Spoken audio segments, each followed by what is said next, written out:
Amin.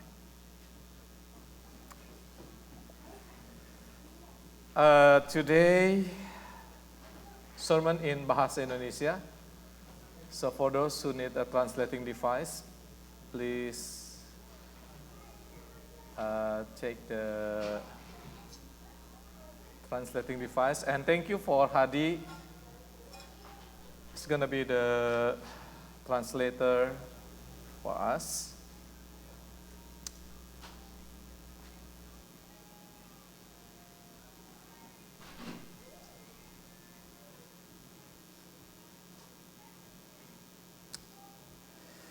Saudara yang dikasihi Tuhan, kalau saudara berlangganan Netflix, saat ini saudara sedang tayang South Korean science fiction romantic drama yang skenarionya ditulis dan disutradarai oleh Kim Tae-yong, judulnya Wonderland. Ada yang nonton ini, saudara-saudara? Saudara, drama Korea ini bercerita tentang berkumpulnya kembali dengan anggota keluarga atau kekasih yang telah meninggal melalui video call.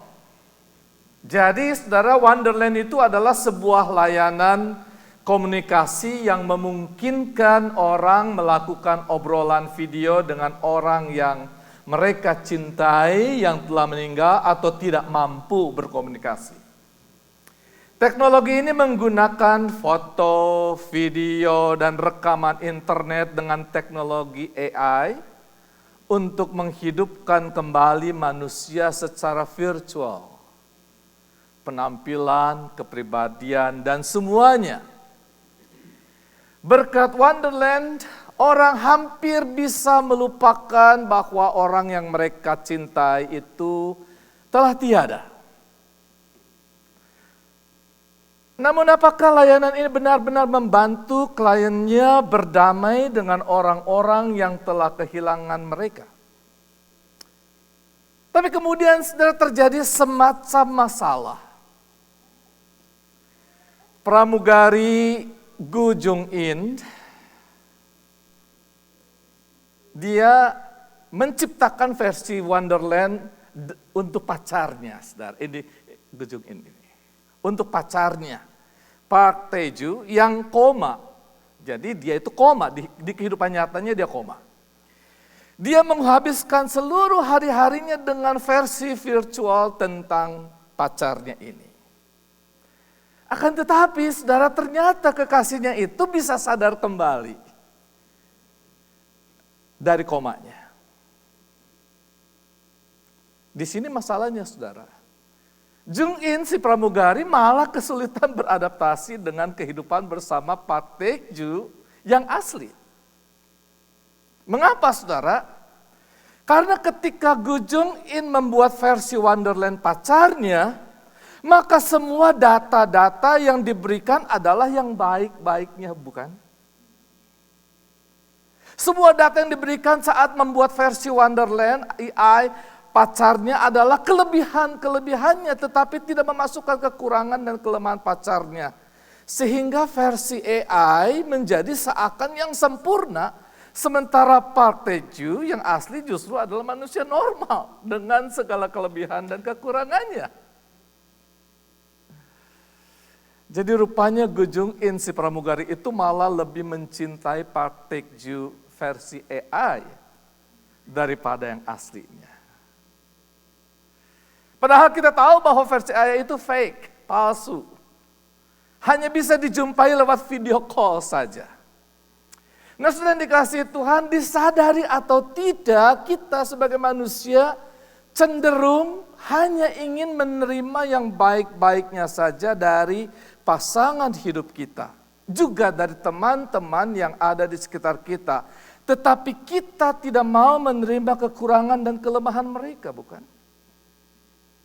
Dalam egosentrisme kita cenderung untuk mengatur orang lain menurut apa yang kita mau. Jadi semuanya hanya tertuju pada pemenuhan keinginan kita dan apa yang dianggap dapat menyenangkan diri kita. Ya tentu seperti itu dapat kita lakukan kalau kita membuat program AI, tapi itu fake. Sedangkan manusia yang real, asli, tidak begitu. Dan ketika kita berinteraksi dengannya, maka kita harus siap menerima dia dengan seutuhnya, dengan segala kelebihan dan kekurangannya, bukan? Nah, saudara, kecenderungan manusia yang hanya mau menerima yang dianggap bisa menguntungkan dirinya saja, ternyata juga tercermin dalam harapan kita mengenai kualitas-kualitas yang ada pada Tuhan. Sebagai contoh, kita hanya mau menerima gambaran Tuhan yang penuh cinta kasih, panjang sabar, dan pengampun, serta mau mencurahkan berkat kepada kita. Tapi kita tidak mau menerima bahwa sesungguhnya Tuhan juga adalah Allah yang menghukum manusia yang berdosa, yang bisa mendatangkan bencana manakala manusia hidup dalam ketidaktaatan.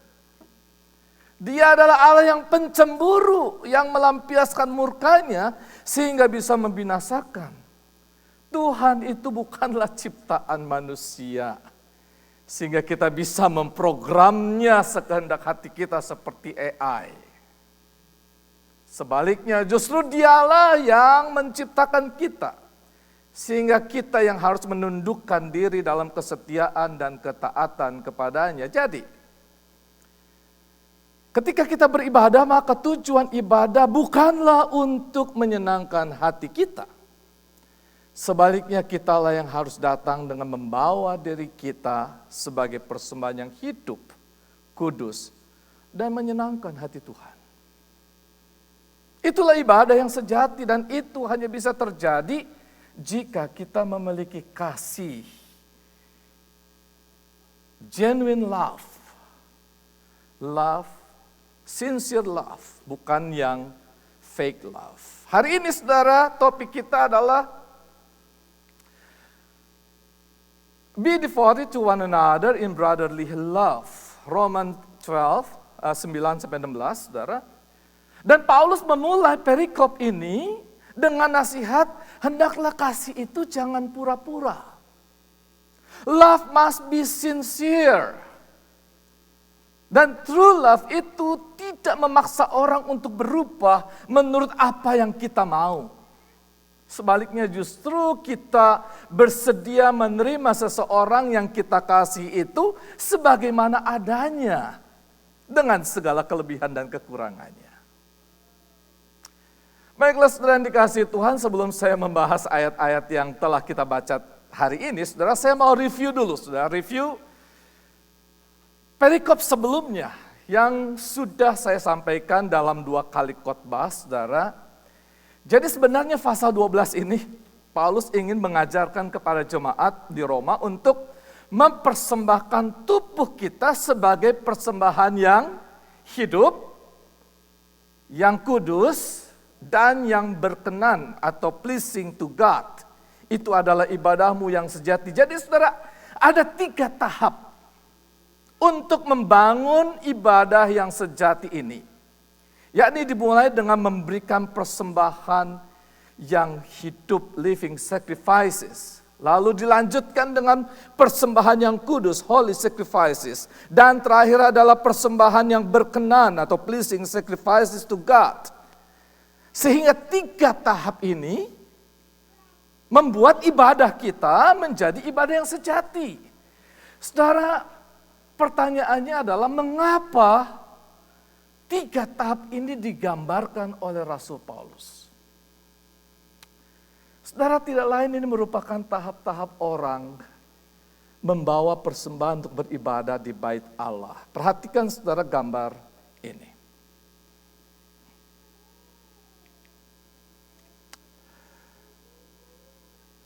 Ini memperlihatkan struktur tabernakel, saudara-saudara di bawah ini tabernakel. Dan ini yang struktur bait Allah, saudara-saudara. Sebelum beribadah masuk ke pelataran tabernakel ini, saudara, Ini tabernakel, pelataran tabernakel, ini adalah gerbangnya.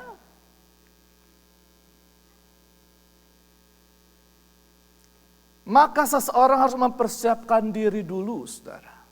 Di Mazmur 100 dikatakan di ayat 2, beribadahlah kepada Tuhan dengan sukacita, datanglah ke hadapannya dengan sorak-sorai. Jadi saudara, siapkan hati kita lebih dulu untuk datang menghadap Tuhan dalam ibadah. Kalau hati kita telah siap, maka di ayat 4 dikatakan, masuklah melalui pintu gerbangnya dengan nyanyian syukur, ke dalam pelatarannya dengan puji-pujian, bersyukurlah kepadanya dan pujilah namanya. Jadi saudara-saudara, nyanyian syukur dan puji-pujian itu baru tahap awal untuk menghantar kita masuk ke pelataran tabernakel atau pelataran bait Allah. Mempersiapkan kita. Kalau dalam tahap ini saja kita tidak dengan sungguh-sungguh, saudara, bagaimana kita beranjak kepada tahap berikutnya? Jadi saudara-saudara, siapkan hati dan pikiran kita, itu sangat penting, saudara, dalam sebelum kita beribadah dan membawa persembahan tubuh kita kepada Tuhan. Karena itu supaya seluruh hidup kita menjadi persembahan yang harum, maka pertama-tama siapkan dulu hati dan pikiran kita, saudara, sebelum menghadap Tuhan.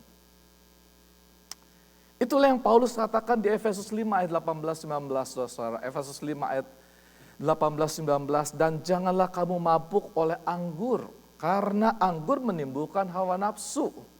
Tetapi hendaklah kamu penuh dengan roh, berkata-katalah seorang kepada yang lain dalam mazmur, kidung puji-pujian dan nyanyian rohani. Ini mempersiapkan saudara bernyanyi dan bersoraklah bagi Tuhan dengan segenap hati. Supaya kita selalu siap untuk membawa hidup kita sebagai ibadah tiap hari. Nah setelah itu saudara, barulah kita mulai bangun peribadahan kita dengan 3 tahap yang Paulus katakan dalam Roma pasal 1. Pertama, mempersembahkan tubuh sebagai persembahan yang hidup. Jadi kalau saudara perhatikan di dalam pelataran bait Allah tadi, saudara, maka tahap pertama yang dilakukan seseorang ketika datang ke rumah Tuhan adalah membawa kurban persembahan berupa daging lembu atau domba yang disembelih dan kemudian dibakar di atas altar. Ini tahap yang pertama, saudara. Persembahkan tubuhmu. Tapi sekarang bukan tubuh yang mati, karena Yesus sudah mati untuk kita, tapi tubuh yang hidup. Tapi itu tahap pertama, bawa persembahan tubuhmu, the living sacrifice, ke pelataran bait Allah. Kalau di dalam perjanjian lama itu bawa domba, lembu, tapi di dalam perjanjian baru ini merupakan representasi dari tubuh flesh yang dipersembahkan menjadi persembahan yang hidup, living sacrifice. Tidak lagi kurban yang telah disembelih dan mencurahkan darah, karena itu telah dilakukan Tuhan Yesus sekali sempurna untuk semua orang selama-lamanya. Dan perhatikan saudara tahap yang kedua. Di sana terdapat bokor berisi air yang dipakai untuk ritual pembasuhan oleh imam sebelum ia masuk ke ruang kudus, bukan ruang maha kudus, ruang kudus yang kedua tadi. Dengan air itulah muka, kaki, dan tangan dicuci supaya debu yang melekat hilang. Dan seorang imam siap masuk ke ruang kudus untuk membawa kurban sajian dan wangi-wangian. Inilah yang oleh Paulus dikatakan supaya kita mempersembahkan tubuh sebagai persembahan yang kudus. Yakni diri kita yang telah dibasuh di dalam air dan darah. Ada dalam baptisan dan pengudusan oleh darah Yesus Kristus agar menjadi persembahan yang kudus. Holy sacrifices. Dan gambar yang ketiga, saudara,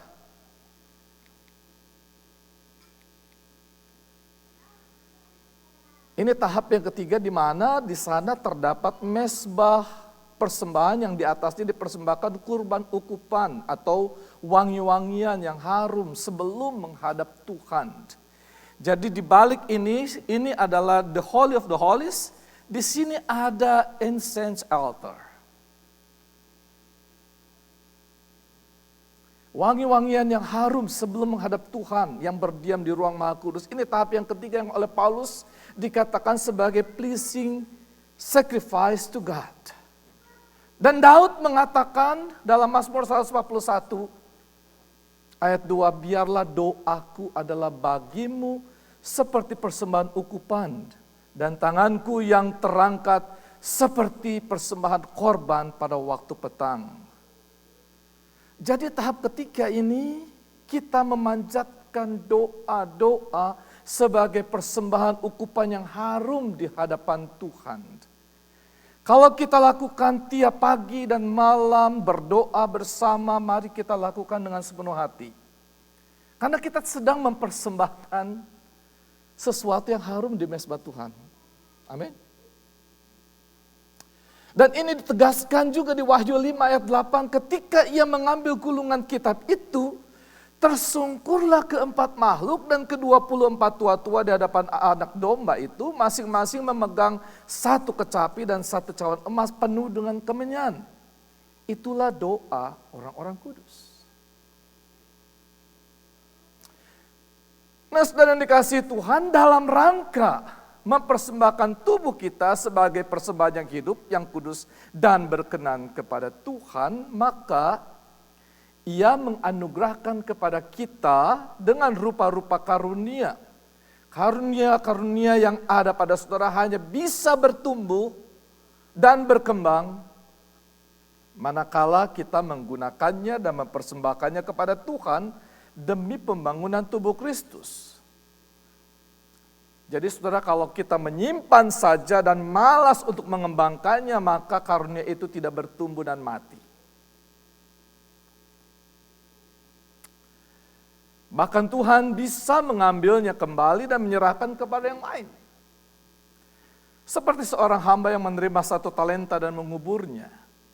Yang akhirnya talenta itu diserahkan kepada hamba lain yang memperoleh 10 talenta. Nah saudara, hari ini, kalau minggu lalu kita belajar bahwa karunia-karunia yang berbeda itu dianugerahkan kepada setiap orang demi kesatuan dan pembangunan tubuh Kristus, gereja. Di Roma 12 ayat 5, demikian juga kita walaupun banyak adalah satu tubuh di dalam Kristus, tetapi masing-masing adalah anggota yang seorang terhadap yang lain. Nah, hari ini kita belajar mengenai relasi yang perlu dibangun di antara kita sebagai sesama anggota tubuh Kristus. Saudara, pertama-tama dikatakan Paulus di ayat yang 9 dan 10. Love must be sincere. Hate what is evil, cling to what is good, be devoted to one another in love, honor one another above yourself. Hendaklah kasih itu jangan pura-pura. Jauhilah yang jahat dan lakukanlah yang baik. Hendaklah kamu saling mengasihi sebagai saudara dan saling mendahului dalam memberi hormat. Jadi saudara, kalau mau hidupmu menjadi ibadah yang sejati, pertama-tama mindset kita harus dipenuhi dengan kasih. Dan kasih itu jangan pura-pura tetapi murni. Kalau pura-pura itu namanya bukan kasih, saudara-saudara. Kasih yang murni itu harus terpancar dari hati dan pikiran kita yang mengalami pembaharuan di dalam Kristus. Kasih yang sejati dan murni adalah kekuatan ilahi yang berasal dari kerja Roh Kudus, sehingga menghasilkan buah roh yang terlihat dalam perbuatan dan perkataan kita. Di dalam kasih yang tulus tidak ada kepura-puraan atau kepalsuan, bukan artificial. Ini sangat penting untuk menjadi dasar bagi kita untuk bisa membangun karakter-karakter yang lain. Bahkan dalam 1 Korintus 13 Paulus menguraikan mengenai kasih ini dengan lebih detail, saudara, hingga sampai pada kesimpulan bahwa pada akhirnya tinggal ketiga hal ini. Iman, pengharapan, dan kasih. Dan yang terbesar di antaranya ialah kasih. Dan sebelum kasih itu diaplikasikan dalam komunitas gereja dan masyarakat, maka saudara pertama-tama harus dilatih dan dimurnikan di dalam keluarga lebih dulu. Dan di dalam keluarga pun harus dimulai dengan kasih antara suami dan istri. Kalau kasih itu pura-pura, tindakan saudara juga tidak tulus, alias saudara berbuat baik kalau ada maunya saja. Kalau apa yang dikehendaki tidak terpenuhi, maka saudara akan marah dan berubah menjadi monster yang menakutkan. Saudara, kalau saudara gagal di dalam menjalin hubungan kasih yang tulus antara suami dan istri, maka saudara akan mengalami kesulitan untuk mengasihi anak saudara dengan tulus. Percaya deh. Mengapa saudara? Karena anak itu hanya sebagian dari darah daging kita. Dan sebagiannya lagi berasal dari suami atau istri. Kalau saudara tidak bisa mengasihi suami atau istri dengan tulus, apalagi membencinya, saudara juga akan membenci sebagian dari apa yang ada pada anak saudara.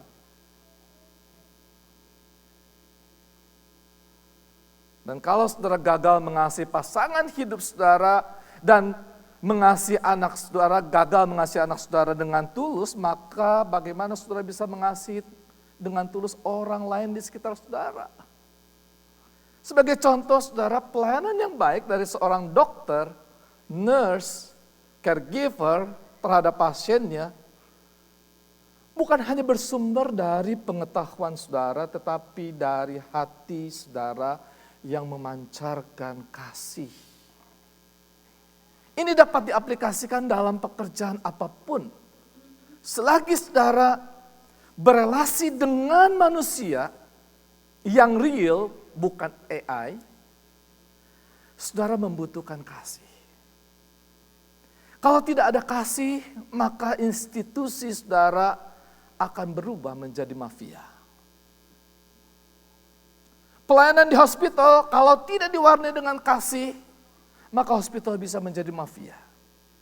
Pelayanan asuransi jika tidak dilandasi dengan kasih, juga akan menjadi mafia. Bahkan pelayanan di gereja-gereja dan badan-badan misi, kalau tidak bersumber dari kasih yang murni, institusi ini pun bisa berubah menjadi mafia. Dan uang, mamon, yang menjadi sumber kekuatan yang mengendalikan. Jadi hati-hati saudara-saudara, mintalah hikmat Tuhan senantiasa. Saudara dikasihi Tuhan, jika kita memiliki kasih yang tulus, murni, maka dari dalam diri kita akan memancar kehidupan dan damai sejahtera. Kasih yang murni itu membutuhkan kesediaan kita untuk berkorban, entah waktu, dana, tenaga, dan pikiran. Dan tak dapat dipungkiri bahwa ini bisa menimbulkan kelelahan, burnout. Tapi Paulus ingatkan pada ayat selanjutnya, ayat 11 dan 12, saudara. Janganlah hendaknya kerajinanmu kendor, biarlah rohmu menyala-nyala dan layanilah Tuhan. Bersukacitalah dalam pengharapan, sabarlah dalam kesesakan dan bertekunlah dalam doa. Saudara, kita baca ini sama-sama. Let's read it together. 1, 2, 3. Never let the fire in your heart go out. Keep it alive. Serve the Lord when you hope. Be joyful when you suffer. Be patient when you pray. Be faithful. Jadi saudara, di sini pertama-tama kerajinan itu bersumber dari roh yang menyala-nyala. Artinya roh kita tidak suam-suam kuku, apalagi hampir padam. Tidak saudara. Roh yang ada pada diri kita itu seperti api yang menyala, yang memancarkan kehidupan. Ada semangat, ada spirit. Saudara masih ingat Februari 2022? Ketika suhu dingin ekstrim melanda Houston. Listrik padam beberapa hari, saudara. Tidak ada heater. Masak susah, lampu padam, sementara di luar salju dingin. Di saat seperti itu kita bisa menghayati betapa api itu penting, saudara. Karena melaluinya terpancar sinar terang dan kehangatan sekalipun dari lilin yang kecil. Mungkin ada di antara saudara yang mengatakan, pastor, itu kan dulu, sekarang sih pakai genset, generator. Bukan lilin, saudara. Tapi apapun juga saudara, entah lilin atau generator, poin yang saya mau sampaikan bahwa keduanya membutuhkan sumber energi. Minyak. Yang dalam hal ini adalah Roh Kudus dan firman. Inilah yang menjadi sumber energi yang kita butuhkan tiap hari supaya pelayanan saudara tidak menjadi lemah atau kendor, saudara. Saudara, usia boleh semakin tua, tubuh boleh semakin lemah, tetapi semangat harus tetap menyala-nyala, amin. Sekalipun penyakit menggerogoti tubuh kita, mata mulai rabun, pendengaran berkurang. Tapi kalau roh saudara menyala-nyala, maka saudara akan tetap bersuka cita. Betul nggak? Perhatikan di ayat 12 ini, saudara, bersukacitalah dalam pengharapan. Kita tahu bahwa Tuhanlah sumber pengharapan kita. Dan pengharapan di dalam Dia tidak akan sia-sia. Bahkan saudara, kalau Anda mempunyai pengharapan di dalam Tuhan, Ia adalah Tuhan yang penuh kasih setia dan tidak pernah ingkar janji. Itulah yang akan menggerakkan kita untuk tetap punya semangat sampai akhir. Sekalipun kita menghadapi berbagai kendala, saudara. Baik secara internal, kondisi fisik yang tidak lagi sekuat dulu, bahkan mulai penyakitan. Tapi Paulus katakan, sabarlah dalam kesesakan dan bertekunlah dalam doa. Jujur saya katakan, saudara, kadangkala bangun pagi, mata masih sepet, saudara. Alarm berbunyi kayaknya badan ini masih tidur. Tapi jari-jari mulai bekerja ketika buat link dan kirim buat BATP. Malam kadang-kadang tak sengaja di depan televisi, mata mulai berat. Sekali-kali tidur-tidur ayam, saudara. Saudara tahu nggak tidur-tidur ayam gimana? Saudara tidur ayam begini nih, saudara.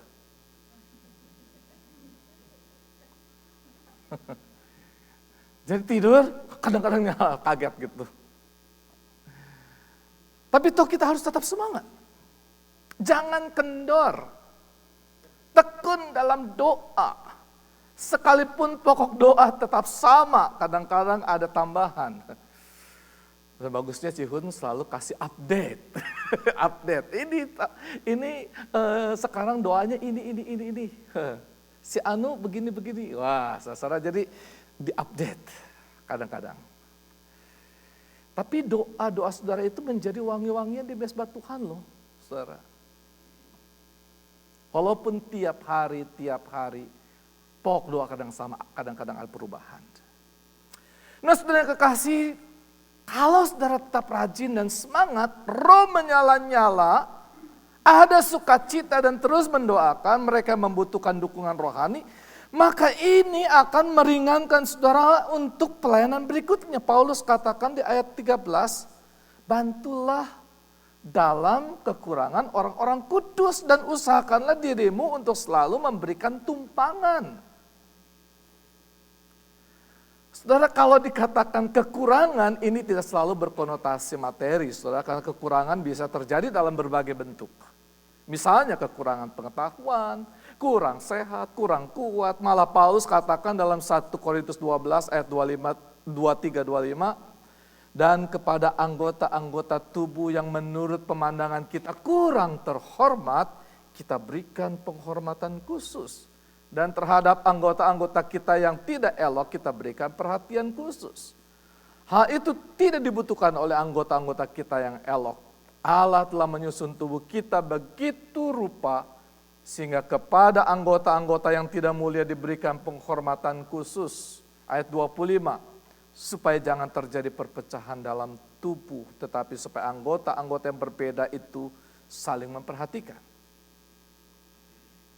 Bahkan Paulus, saudara, mengatakan dalam Galatia 6 ayat 1-2, saudara-saudara, kalaupun seorang kedapatan melakukan suatu pelanggaran, maka kamu yang rohani harus memimpin orang itu ke jalan yang benar, dalam roh lemah lembut sambil menjaga dirimu, supaya kamu juga jangan kena pencobaan.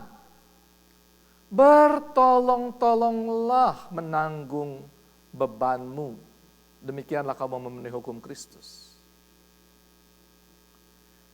Jadi saudara dikasihi Tuhan, saling membantu dalam kekurangan orang-orang kudus melalui perbuatan dan perkataan. Ini adalah salah satu cara untuk menjadikan hidup kita sebagai persembahan yang harum di hadirat Tuhan, selain dengan bertekun di dalam doa. Jadi ada perbuatan, ada doa. Dan usahakanlah dirimu untuk selalu memberikan tumpangan. Practice hospitality.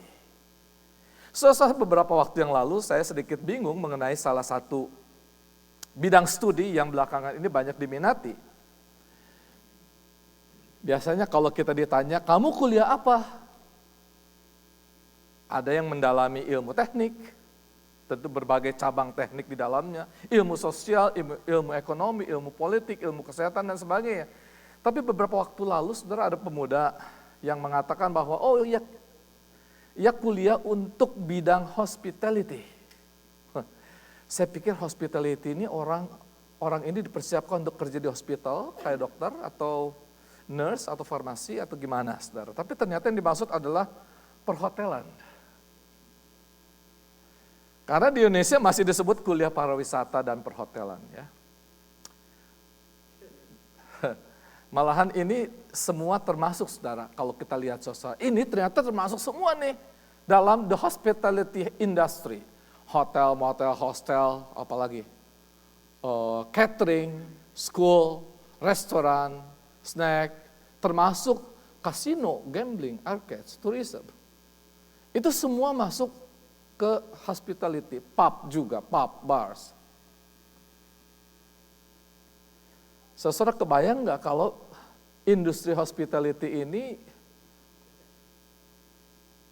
tapi kebanyakan hanya sekedar entertainment dan pleasure. Ya kan?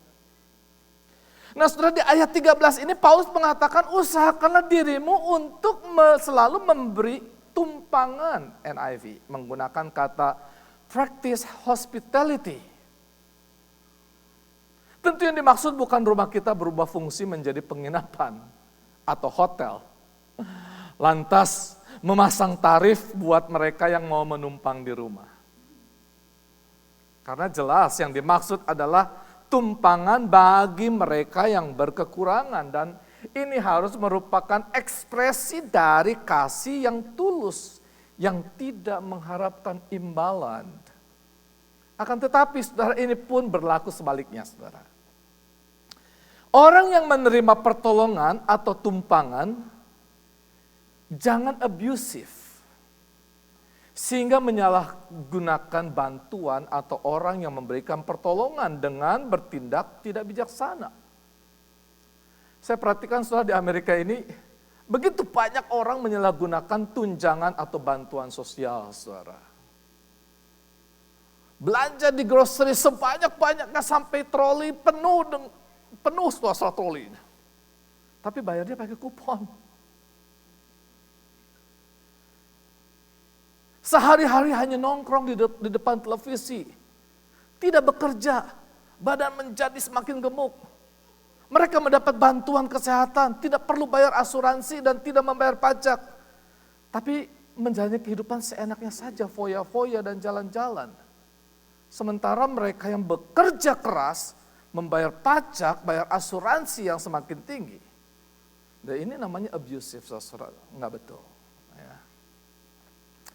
Jadi ekspresi dari kasih yang tulus itu, saudara, bukan hanya dibutuhkan oleh orang yang memberikan bantuan atau tumpangan, tetapi kasih yang tulus juga harus terekspresi dari mereka yang berkekurangan, yang menerima bantuan supaya menjalani hidup dengan bijaksana. Dan hikmat itu dibutuhkan dan diaplikasikan sebelum suatu tindakan dilakukan. Jadi saudara-saudara, hikmat dibutuhkan dan diaplikasikan sebelum tindakan dilakukan. Tapi mereka yang abusive hanya berpikir begini, kita lakukan dulu, nanti kalau ada masalah itu urusan belakangan. Kita masih bisa minta maaf dan minta bantuan lagi. Itu abusive, saudara. Itu namanya menyalahgunakannya. Yakobus 3 ayat 15 katakan, itu bukan hikmat yang dari atas, tapi hikmat dari dunia dan nafsu manusia dari setan-setan. Seperti yang terjadi dengan parodi The Last Supper dalam pembukaan Olimpik di Paris. Apakah mereka tidak tahu bahwa itu akan melukai hati orang-orang Kristen di seluruh dunia? Pasti mereka tahu dan memang itu tujuannya. Serta ada dalam perencanaan mereka. Tapi mengapa mereka tetap melakukannya? Karena mereka berpikir, lakukan saja lebih dulu. Nanti kalau mereka marah, gampang kita minta maaf. Dan mengatakan, itu tidak sengaja dilakukan. Memaksakan diri untuk tetap melakukannya padahal ia sudah tahu bahwa itu salah dan tidak bijaksana. Ini adalah hikmat yang lahir dari nafsu manusia dari setan-setan. Tapi walau bagaimanapun bagi saya ini adalah provokasi dari dunia yang gelap ini, saudara. Supaya kita sebagai orang-orang percaya kehilangan kasih yang tulus dan berubah menjadi kebencian dan dendam. Jadi hati-hati, saudara. Iblis itu licik. Jadi jaga hati kita. Mari kita saling mengingatkan sebagai sesama orang-orang kudus. Dan kalau saudara sudah mendapatkan pertolongan, jangan menyalahgunakannya karena itu akan melukai hati mereka yang telah memberikan pertolongan. Dalam ilmu sosial ini disebut dengan kekerasan simbolik, saudara. Jadi saudara, violence itu bukan hanya terjadi secara fisik saja, saudara. Dan dilakukan oleh orang yang lebih kuat terhadap orang yang lemah. Tidak, saudara. Kekerasan juga bisa dilakukan secara verbal. Misalnya yelling dan menghina orang. Mengucapkan kata-kata yang bersifat rasial dan sebagainya. Yang tentunya dengan tujuan melukai hati. Orang tua yang memarahi anak-anak dengan nada mengancam dan membuat anak menjadi tawar hati. Sampai mau bunuh diri dan sebagainya, itu bagian dari verbal violence. Tapi ada juga yang disebut dengan symbolic violence. Salah satu contohnya adalah parodi The Last Supper. Itu sebenarnya salah satu bentuk kekerasan simbolik karena ditujukan untuk melukai hati orang yang menghormati peristiwa sakral perjamuan terakhir Yesus Kristus. Tapi di sisi lain tentu ini menjadi bahan olok-olok tertawa bagi mereka yang memang berdiri di dalam barisan yang sama. Kekerasan simbolik juga bisa dilakukan oleh orang-orang yang lemah dan kekurangan. Dengan memanipulasi belas kasihan orang. Misalnya saudara, seorang ibu muda yang berpakaian lusuh sambil menggendong bayi dan mengemis di perempatan jalan. Tujuannya supaya hati kita yang melihatnya sakit dan timbul belas kasihan. Sehingga mau memberikan sedekah. Padahal bayi yang digendongnya adalah bayi sewaan. Banyak pengemis yang pura-pura timpang dan mengekspos borok-borok padahal palsu. Ini adalah kekerasan simbolik. Karena mereka yang berpura-pura ini tanpa disadari telah menciptakan luka hati bagi orang yang melihat dan secara tidak langsung memaksa untuk mengeluarkan sedekah, dan kalau tidak memberikan sedekah, orang-orang yang melewati pengemis ini akan melewati dengan rasa bersalah. Padahal ini semua manipulasi. Dan yang menyedihkan, saudara, kalau sampai ini juga dilakukan di dalam gereja.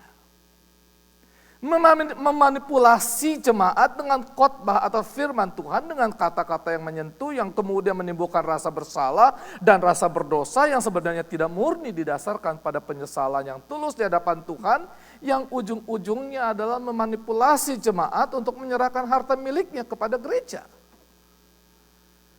Jadi saudara, hati-hati, karena bisa serigala berbulu domba. Dan ini juga mengingatkan saya untuk selalu berpikir sehat dan jangan memanipulasi.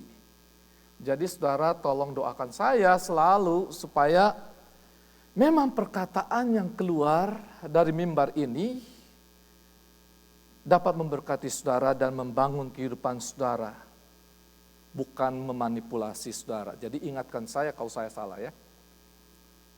Karena itu saudara, Paulus mengatakan di ayat 14, berkatilah siapa yang menganiaya kamu, berkatilah dan jangan mengutuk. Dalam mengaplikasikan setiap karunia Tuhan di dalam kehidupan bersama sebagai sesama anggota tubuh Kristus, maka ucapan yang keluar dari mulut itu sangat penting. Karena seringkali suatu persekutuan terancam, orang tersinggung dan perpecahan terjadi gara-gara salah berucap kata. Karena itu saudara, di awal khotbah ini Paulus sudah menegaskan di ayat 10, hendaklah kamu saling mengasihi sebagai saudara dan saling mendahului dalam memberi hormat. Memberi hormat itu dinyatakan dalam sikap tubuh dan kata-kata. Dan itu hanya akan muncul manakala hati dan pikiran kita diliputi oleh kasih yang tulus. Sebaliknya saudara, ketika kasih itu hilang, dan kita membiarkan hati dan pikiran kita dikuasai kebencian dan dendam, maka sikap dan kata-kata yang keluar adalah pelecehan dan kutukan. Terlebih ketika kita merasa teraniaya atau menjadi korban kekerasan entah fisik, verbal maupun simbolik. Maka kita cenderung untuk membalasnya dengan sikap sinis. Acap kali dengan isyarat ejekan. Dan saya tidak perlu kasih contoh. Dan kata kasar yang mengutuki. Sekali lagi saudara, iblis itu suka memprovokasi kita dengan berbagai cara, termasuk penganiayaan. Itu adalah cara ia memprovokasi agar kita kehilangan kasih dan berubah menjadi monster yang menakutkan sehingga kita sama-sama menjadi jahat seperti orang dunia. Selanjutnya saudara, di dalam membangun keutuhan dan memelihara kesatuan tubuh Kristus, maka Paulus mengajak jemaat di Roma dan tentu kita sekalian untuk berempati. Ayat 15 dikatakan, bersukacitalah dengan orang yang bersukacita dan menangislah dengan orang yang menangis. Rejoice with those who rejoice, mourn with those who mourned. Jangan kebalik saudara. Jangan kebalik. Nanti saudara jadi manusia aneh. Ketika orang bersukacita, kok Anda menangis? Atau ketika orang sedang menangis, kok Anda tertawa sendirian? Orang malah bertanya, apa saudara masih waras atau enggak? Kalau sampai itu terjadi, maka sebenarnya saudara-saudara, kalau sampai itu terjadi, ini renungkan saudara. Kalau sampai itu terjadi, maka sebenarnya relasi saudara dengan orang tersebut sedang bermasalah. Kalau saudara merasa sakit hati ketika seseorang berhasil dalam hidupnya, maka itu indikator bahwa saudara tidak dalam hubungan kasih dengan orang tersebut. Kalau saudara senang ketika melihat seseorang menderita, itu indikator bahwa saudara sedang bermasalah dengan orang itu. Setelah dikasih Tuhan, pada bagian ini Paulus menutup dengan nasihat agar kita sebagai sesama anggota tubuh Kristus untuk memiliki kesatuan dalam hati dan pikiran. Dan ini hanya bisa dilakukan jika kita mau saling merendahkan diri dan selalu mengarahkan hati dan pikiran kita pada perkara-perkara surgawi, bukan perkara-perkara duniawi yang dikuasai kedagingan. Di ayat 16 dia mengatakan, hendaklah kamu sehati sepikir dalam hidupmu bersama. Janganlah kamu memikirkan perkara-perkara yang tinggi, tetapi arahkanlah dirimu kepada perkara-perkara yang sederhana. Janganlah menganggap dirimu pandai. Live in harmony with one another. Do not be haughty, but associate with the lowly. Never be wise in your own sight.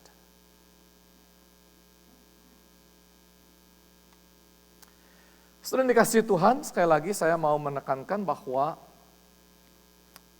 ayat 9-16 yang kita bahas hari ini adalah dalam rangka supaya setiap diri kita dapat menjadi persembahan yang hidup, yang kudus. Ingat, hidup, persembahan hidup berarti membawa diri pada altar, yang kudus dan yang menyenangkan bagi Tuhan atau pleasing aroma to God. Dengan demikian seluruh hidup kita menjadi ibadah yang sejati. Untuk itu Tuhan melengkapi kita dengan berbagai karunia demi pembangunan dan pertumbuhan tubuh Kristus, di mana setiap diri kita adalah anggota-anggotanya. Dan hari ini kita belajar bahwa untuk membangun dan memelihara kesatuan tubuh Kristus ini, maka dibutuhkan kasih yang tulus murni, yang tentu saja akan terekspresi di dalam kata dan perbuatan kita sehari-hari, yang tentu berguna bagi sesama anggota jemaat maupun dalam rangka memancarkan terang Kristus bagi dunia. Saudara dikasih Tuhan, ada 4 hal yang ingin saya bagikan sebagai aplikasi yang menutup khotbah hari ini, saudara. Pertama, saudara, mari kita belajar menerima kelebihan dan kekurangan orang lain. Karena tidak ada orang yang sempurna, saudara, yang tidak membutuhkan orang lain. Justru di dalam kekurangan kita, maka kita membutuhkan orang lain untuk menolong kita. Dan berbahagialah karena Tuhan juga memberikan karunia khusus yang menjadi kelebihan saudara, agar hidup kita bermakna bagi orang lain yang membutuhkan. Dan yang kedua, saudara, belajarlah untuk dalam mengasihi dengan tulus, sehingga dapat menerima orang lain apa adanya. Khususnya dimulai dengan pasangan hidup kita. Dialah orang yang Tuhan anugerahkan kepada kita. Jangan coba-coba menciptakan pasangan hidup yang diprogram seperti artificial intelligence. Itu palsu, saudara.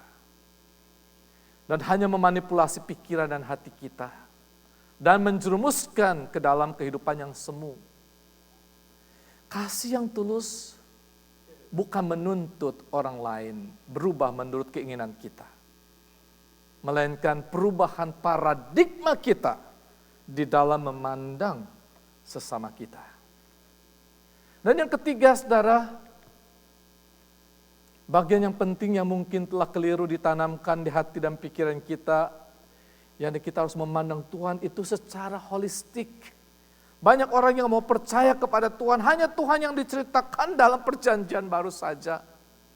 Yaitu Tuhan yang mengasihi dan mengampuni, lalu menjadi terkejut dan kecewa saat membaca Tuhan di perjanjian lama yang begitu keras dan marah setelah menghukum orang-orang yang berdosa yang melakukan kekejian di hadapannya.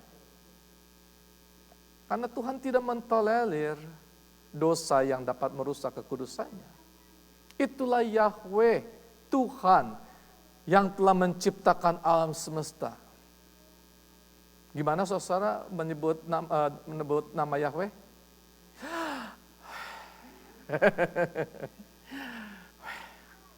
Dengan nafas kita, hidup kita.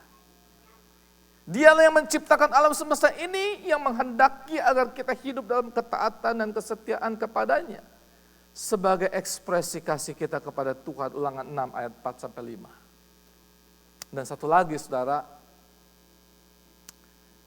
ini aplikasi keempat. Saya mendorong saudara untuk melatih anak-anak kita untuk mengalami interaksi sosial secara nyata saudara.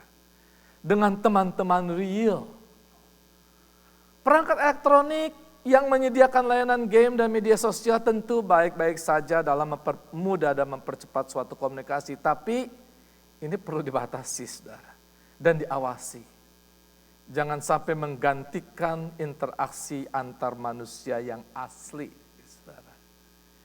Tujuannya agar kepekaan sosial itu terbangun dan terutama dapat menghayati sesama manusia sebagai ciptaan Tuhan yang berharga. Kiranya Tuhan memberkati dan memberikan hikmat kepada kita sekalian untuk terus bertumbuh di dalam Tuhan. Let's pray.